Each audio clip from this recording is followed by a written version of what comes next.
Tiens, regarde ce que j'ai trouvé. Ce sont les états généraux de l'alimentation. Ils pensent qu'ils peuvent sauver la crise agricole française. Et toi, qu'est-ce que tu en penses? Alors le sujet est un petit peu plus complexe que cela, effectivement. Là, ce sont les objectifs des États généraux de l'alimentation, relancer la création de valeur et en assurer l'équitable répartition, et puis surtout permettre aux agriculteurs de vivre dignement de leur travail par le paiement de prix justes. En fait, ce qu'il faut bien comprendre, c'est que toutes les différentes productions agricoles sont liées les unes aux autres, qu'il existe un équilibre entre elles, et qu'à chaque fois qu'on agit sur une production, ça a des répercussions sur les autres productions. C'est un peu comme avec un mobile, quand on touche à un élément, tous les autres éléments bougent et l'équilibre d'origine est rompu. Alors tout d'abord, comment pourrait-on expliquer l'équilibre entre les différentes productions? On peut prendre comme image celle d'un corps humain. L'agronomie est une science aussi complexe que la médecine. Tous les organes du corps humain sont reliés entre eux. Quand le fonctionnement de l'un d'entre eux se dégrade, cela a des répercussions sur d'autres organes, et ces actions peuvent se produire en cascade ou par effet domino. Le médecin et l'agronome connaissent ces interactions. Ils connaissent donc les actions à éviter qui dérégleraient tout. En cas de crise, ils savent également comment traiter le problème sans le déplacer ou l'amplifier. De plus, dans nos professions, mieux vaut, avec un bon diagnostic, repérer la cause des problèmes que de s'entêter à traiter les effets. Alors on parle d'équilibre entre les cultures, mais est-ce que parmi ces cultures, il n'y en aurait pas une qui serait prédominante, un peu comme une locomotive qui tire toutes les autres vers l'avant? Tout à fait, et cette culture, c'est le blé. Pourquoi? Le blé, c'est déjà, on peut dire, la culture par défaut. En France, près d'un agriculteur sur deux en cultive ou à d'autres céréales. Dans le sud de l'Aquitaine, où je suis agriculteur, là c'est le maïs qui est la culture par défaut. Les prix des différentes céréales sont corrélés entre eux, car elles ont un débouché commun qui est l'alimentation animale. Il y a donc une relation entre le prix du blé, celui de l'orge et celui du maïs. Les agriculteurs spécialisés en grande culture, qu'on appelle à tort les céréaliers, cultivent également une autre grande famille de production, les oléoprotéagineux. En France, nous retrouvons principalement le colza, le tournesol, les pois protéagineux, la févrole et la luzerne, dont les surfaces ont beaucoup régressé à cause des importations de soja. Ces espèces ne représentent que 19% de la surface totale en grande culture au sein de l'Union européenne, contre au moins 40% chez nos concurrents. Notre PAC ne s'y est jamais sérieusement intéressée. Alors, comme elles sont un peu moins rentables que les céréales, nos agriculteurs ne les produisent que dans un but de rotation de culture pour avoir un assolement qui ne soit pas à 100% en céréales. Le cours des oléoprotéagineux a toujours été mondial, et il nous faudrait un prix supérieur pour que nos agriculteurs puissent les cultiver à la hauteur des besoins du marché européen. Et si les céréales sont la locomotive, quelles sont donc les productions qui constituent les premiers wagons? Alors, les premiers wagons attelés derrière les céréales sont les légumes pour l'industrie. On le voit très bien parce que les prix des contrats de ces productions sont corrélés à ceux des céréales. Les légumes pour l'industrie, c'est par exemple le petit pois, le haricot vert, le maïs doux. Alors l'industriel calcule des prix et propose aux agriculteurs pour que ceux-ci aient un intérêt à cultiver un légume à la place du blé. Les semenciers ont des pratiques identiques. Les contrats de semences sont alignés sur les prix des grandes cultures. Les autres grandes cultures, comme la pomme de terre, l'oignon, sont cultivés par l'espoir d'avoir un revenu un peu supérieur à celui du blé. Il en va de même pour des productions spécialisées, spécifiques à chaque région, production de maraîchage, arboriculture, asperges, petits fruits rouges, Que se passe-t-il pour ces productions si le prix du blé augmente?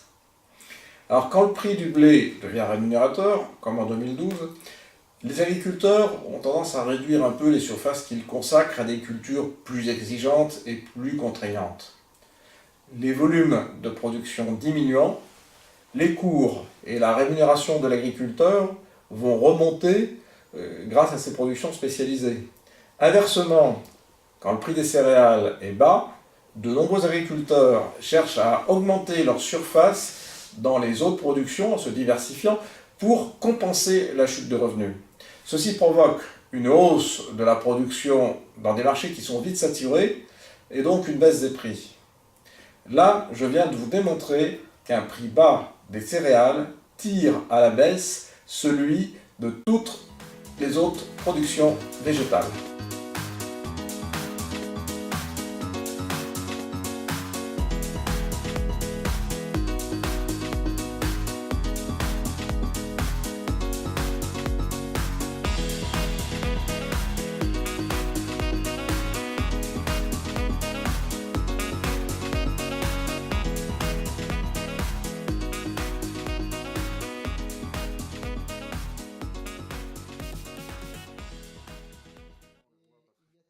Un lien entre ces productions végétales et les productions animales? Tout à fait, et justement c'est ce qu'on va maintenant expliquer. On va essayer d'aller un petit peu plus loin dans le raisonnement en étudiant l'effet du prix des céréales sur les différentes productions animales. On pourrait se limiter à une analyse superficielle en se disant que comme l'élevage est un débouché pour les céréales, plus les céréales sont chères, plus les charges des éleveurs sont importantes, et donc que les intérêts des céréaliers et des éleveurs sont opposés. Ce raccourci, heureusement, il est faux. Les choses sont plus complexes que cela.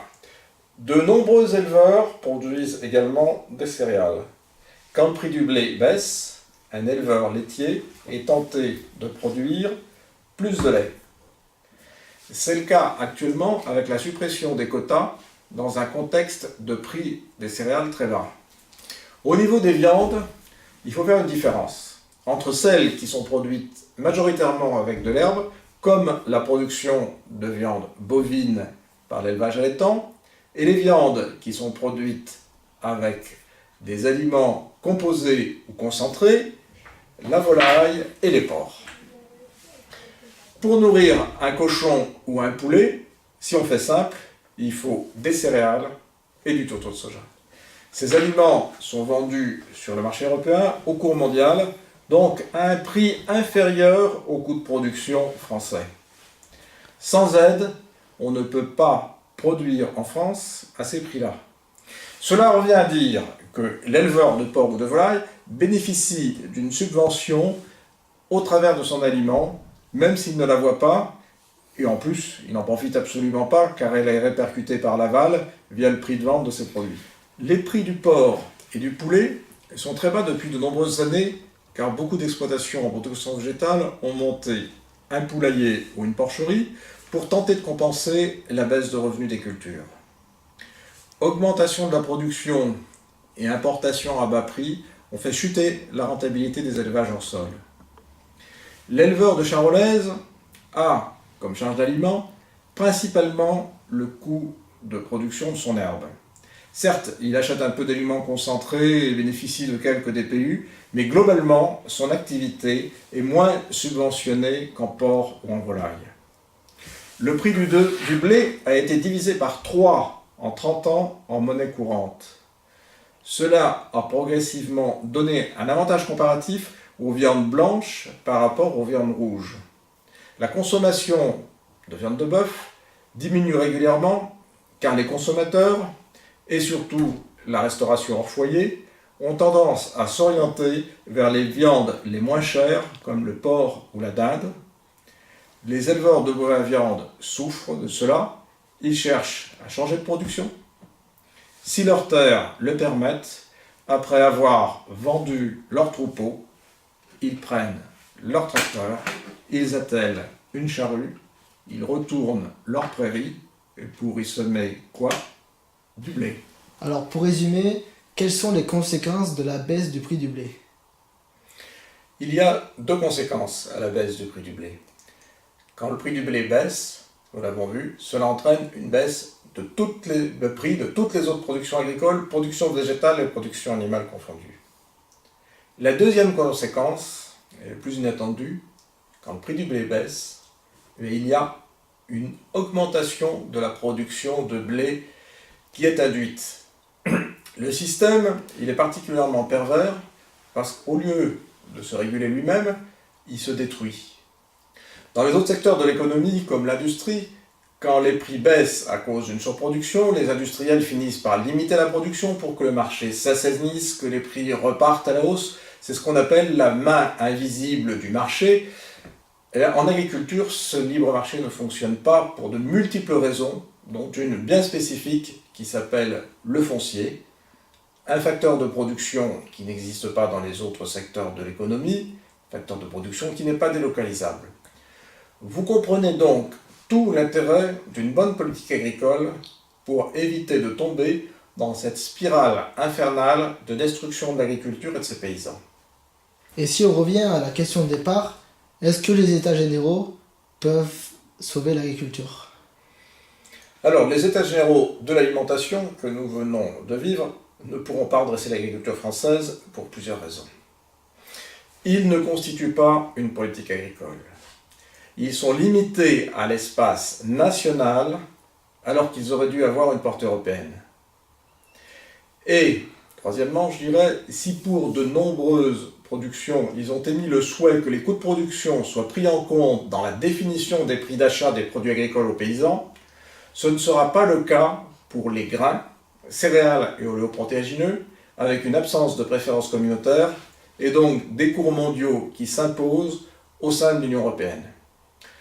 Vous avez compris, si nous ne faisons rien pour que les prix des céréales redeviennent rémunérateurs, les États généraux d'alimentation seront impuissants sur l'ensemble des productions agricoles. Alors, comment faire pour redresser l'agriculture?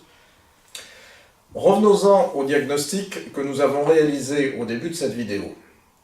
Sans bon diagnostic, aucune bonne thérapie, que ce soit en médecine ou en agronomie. Il faut donc agir sur le prix des céréales pour guérir notre agriculture. Pour cela, quelles dispositions faut-il prendre? Nous produisons plus de céréales que nous en consommons au niveau européen. Par contre, nous ne produisons pas assez d'oléoprotéagineux. Donc, il faudrait réduire la surface qui est consacrée aux céréales et il faudrait avoir une politique souveraine qui nous permette de contrôler les importations aux frontières de l'Union européenne pour pouvoir développer ces cultures d'oléoprotéagineux. À partir de là, toutes les productions agricoles vont se rétablir et nous allons retrouver une agriculture en bonne santé qui permettra de maintenir de nombreux agriculteurs vivant dignement du fruit de leur travail. C'est ça en fait le véritable objectif des États généraux d'alimentation. Cette approche agronomique est la seule voie possible pour redresser l'agriculture européenne. Les idéologies, l'affairisme ou le lobbying des firmes ou de l'agroalimentaire, les vieux pieux ou encore les beaux discours ne sont d'aucune efficacité.